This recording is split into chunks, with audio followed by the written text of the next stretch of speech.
So what's up? It's me, your boy Ven, back it up again. It's not your typical vlog na nakasanayan natin. Pero I just wanna tell you something. Sorry kung nawala ako for almost 2 episode data ng Holiday Daily. And I'm gonna announce this.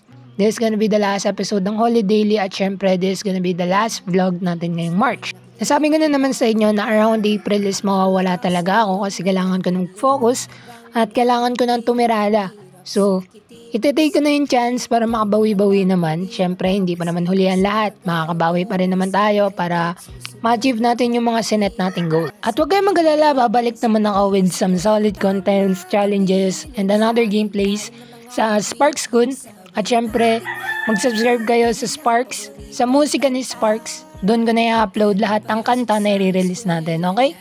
So yun lang guys, peace out, and see you sa May. Let's go!